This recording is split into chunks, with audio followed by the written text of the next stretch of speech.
Kalispera, Athena. Good afternoon, Athens. Thank you for having me today. You want disrupt? I got disrupt. No, I've got downright revolution. We're going to talk about the most exciting, most interesting, and probably the most important technological invention in computer science of the last 20 years. I'm here to talk about Bitcoin. And perhaps you've heard about Bitcoin before. Let's do a quick check. How many of you here have heard of Bitcoin before today? Oh, all right, we've got a good crowd. How many of you own Bitcoin? Even better. All right. Bitcoin is digital money, but it is so much more than that. Saying Bitcoin is digital money is like saying the internet is a fancy telephone. It's like saying that the internet is all about email. Money is just the first application. Bitcoin is a technology, it is a currency, and it is an international network of payment and exchange that is completely decentralized. It doesn't rely on banks, it doesn't rely on governments.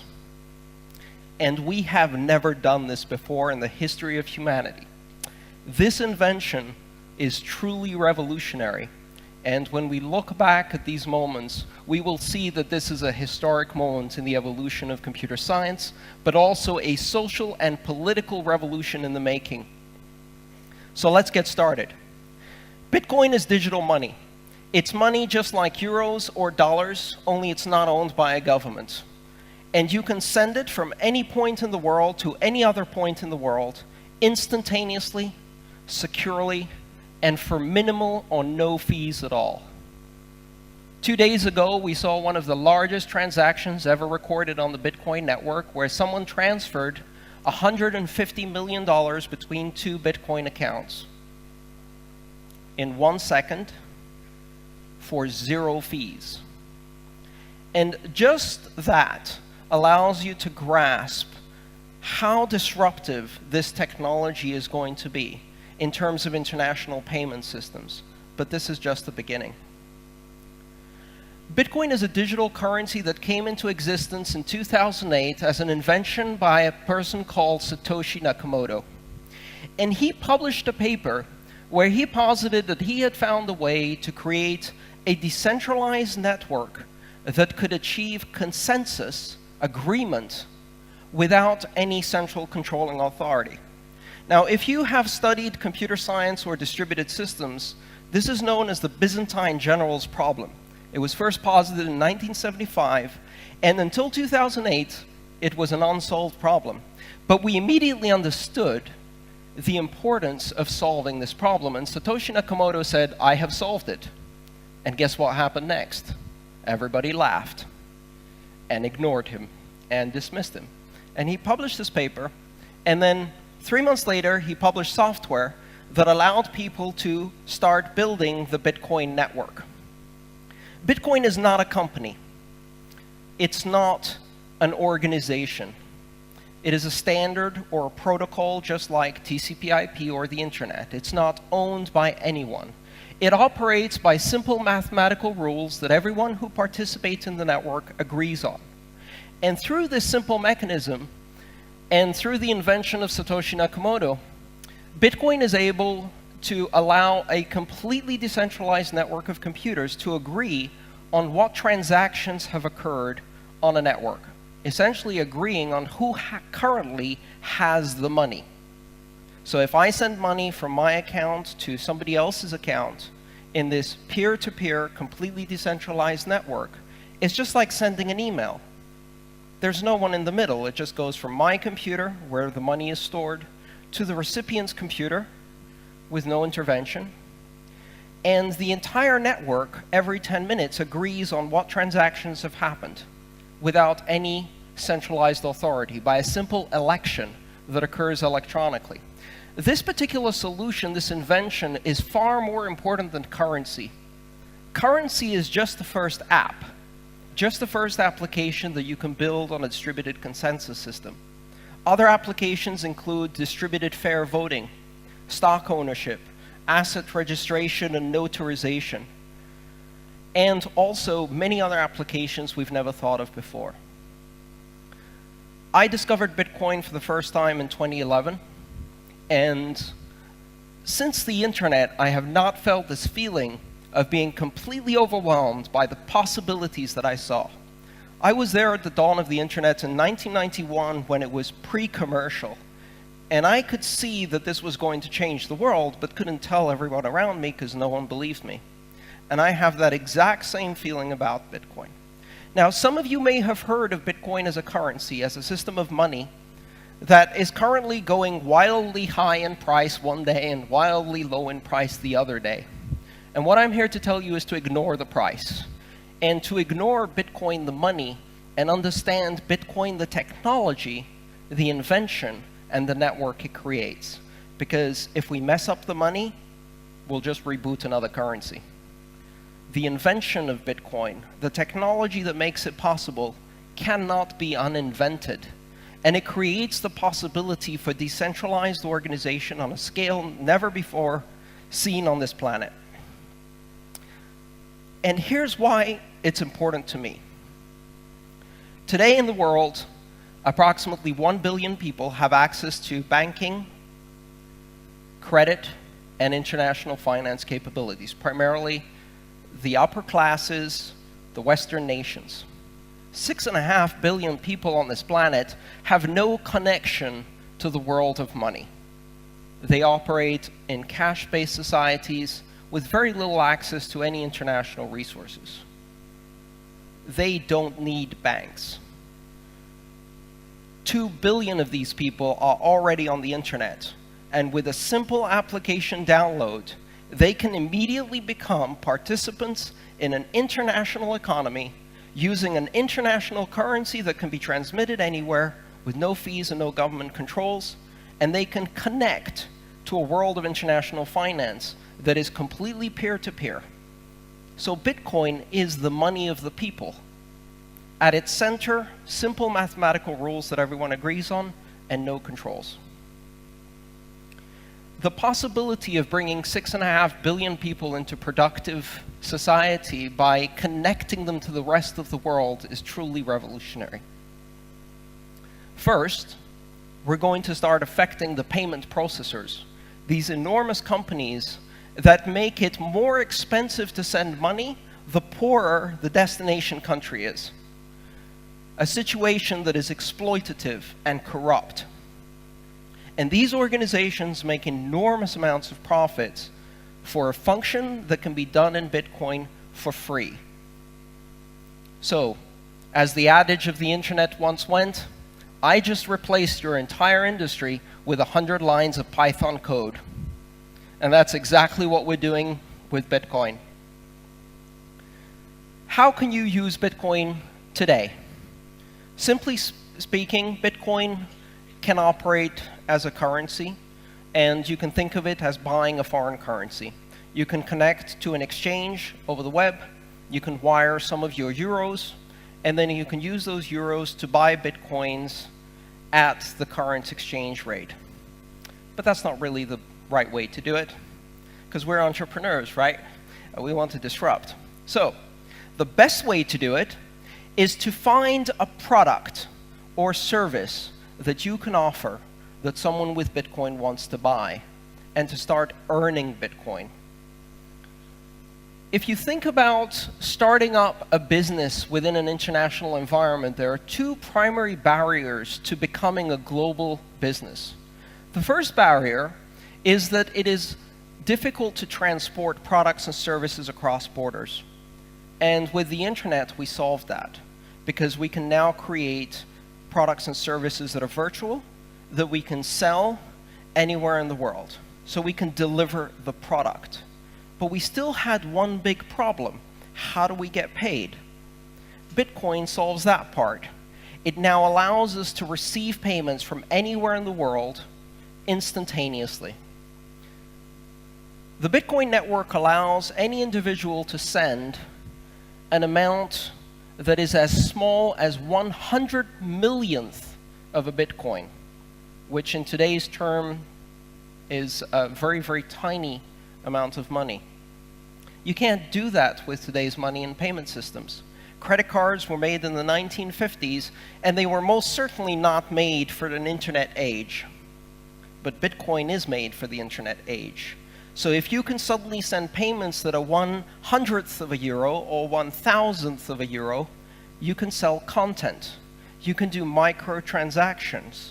You can collect payments from millions of people in tiny amounts and make them in aggregate be worth something. And on the same network where you can send 1,000th of a euro or even 1,000,000th of a euro, you can send 1,000,000,000 euros or 1,000,000,000,000 euros. And the fee will be exactly the same because it depends on the size of the transaction in kilobytes, not the content. So let's look back at the internet and see what lessons we can learn about why Bitcoin is important. One of the most important principles on the internet is neutrality. The internet doesn't distinguish between a large organization and a small organization. It doesn't know the difference between CNN and an Egyptian blogger. And it gives the possibility for an Egyptian blogger to speak to the world with the same power of voice that CNN has. Bitcoin is neutral to sender and recipient, and also to the value of the transaction. And that means that it gives every citizen and user of Bitcoin the ability to innovate in terms of financial innovations and instruments, in terms of payment systems, and to use the currency with exactly the same facility that a bank has. You become Citibank, and you can operate on the same level as Citibank. And that is truly revolutionary. It takes a hierarchical system of international finance that up to now has achieved security by limiting access, because that is the main method of trust on our payment systems. You can't get in unless you're vetted. And it turns that on its head and creates a completely flat and decentralized network where every node is equal, where the protocol is neutral to the transactions, and it pushes innovation to the edge of the network, allowing exactly the same phenomenon we saw on the internet, innovation without permission. You don't need to ask anyone if your application can be published on the internet. You don't need to ask anyone to completely subvert a new industry with your information technology. Well, on Bitcoin, you don't need to ask anyone to invent a new financial instrument, a new payment system, a new service. You can just do it. You can just write the code, and you are now part of an international financial network that can run that code and put you in contact with millions of consumers. Now, it's still early days. We don't yet have the polished interfaces. It's difficult to use. It's used by criminals. It's used by various organizations around the world, and it's not easy to see exactly who is using Bitcoin. I've heard all of that before. When I was on the internet in 1991, it was a den of thieves, pornographers, pirates, and criminals, right? But it didn't matter, and it doesn't matter now. And the reason it doesn't matter is because the same power of the technology that can be used by a criminal to promote their criminal activities can be used by all of the rest of us to do good, to do incredible things all across the world. And there's more of us.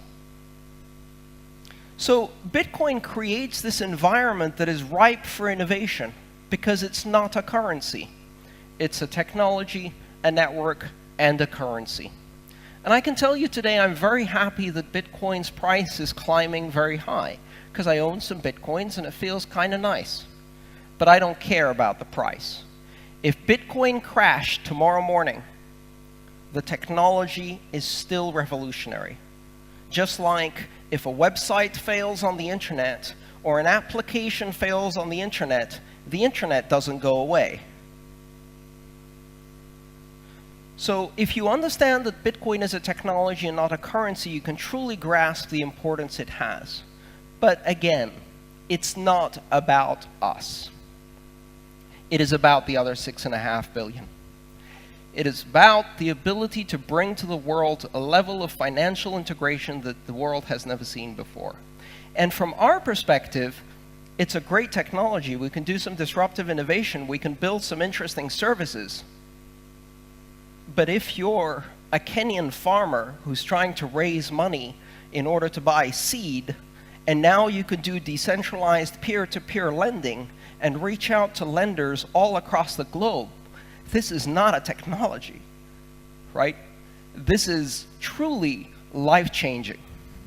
So understanding the impact Bitcoin has on the vast majority of the world that lives under repressive and corrupt regimes with central banks that impose hyperinflation of 30% a month, it's much more important to see how Bitcoin can affect all of those people. There are 2 billion people on the internet, and only 1 billion of them have bank accounts, and we can change that. And it's not going to be easy. Make no mistake about it. When you throw a disruptive technology into the middle of the most powerful organizations on the planet, they don't like it. And right now, we're still in the early stages. To use the trite expression, first they ignore us, then they laugh at us, then they fight us, then we win. We're still at the laughing at us stage, and that's quite all right, because by the time they get to fighting us, they've already lost. Because this technology just went global with the introduction of more than $2.5 billion from Chinese investors who discovered a counterbalance to the world domination of the global reserve currency of the US dollar. There are 193 currencies in the world, but there's only one international currency. There are 193 currencies controlled by central banks and governments, but there's only one mathematical currency today, and that's Bitcoin. And we are going to build more of them. Cryptographic currencies are going to be a mainstay of our financial future. They are going to be part of the future of this planet, because they have been invented. And it is as simple as that. You cannot uninvent that technology. You cannot turn that omelet back into eggs. So understanding that we already have more than 100 competing currencies in that space shows how quickly innovation has exploded, and even beyond Bitcoin, the currency. There are many other altcoins, alternative coins as they're known, that use the very same basic technology of a decentralized asset ledger using consensus in the network with Satoshi's algorithm in order to achieve other forms of currency. Currencies that are inflationary, currencies that are deflationary, currencies that use demurrage or negative interest rates, currencies that are charitable and redistribute a proportion of the income to charitable organizations. We can invent money non-stop and create new forms of money and the instruments. At the end of the day, Bitcoin is programmable money. And once you have programmable money, the possibilities are truly endless. We can take many of the basic concepts of our current system that depend on legal contracts, and we can convert these into algorithmic contracts, into mathematical transactions that can be enforced on the Bitcoin network. And as I said before, there is no third party. There is no counterparty. If I choose to send value from one part of the network to another part of the network, it is peer-to-peer with no one in between. And if I invent a new form of money, I can deploy it to the entire world and invite others to come and join me. And so, if you see that Bitcoin has the possibility to introduce not money for the internet, because yes, it is money for the internet. It's perfect money for the internet. It's instant, it's safe, it's free. Yes, it is money for the internet, but it's so much more. Bitcoin is the internet of money, and currency is only the first application. So if you grasp that, you can look beyond the price. You can look beyond the volatility. You can look beyond the fad and understand that at its core is a revolutionary technology that will change the world forever. Thank you. Join me in this revolution.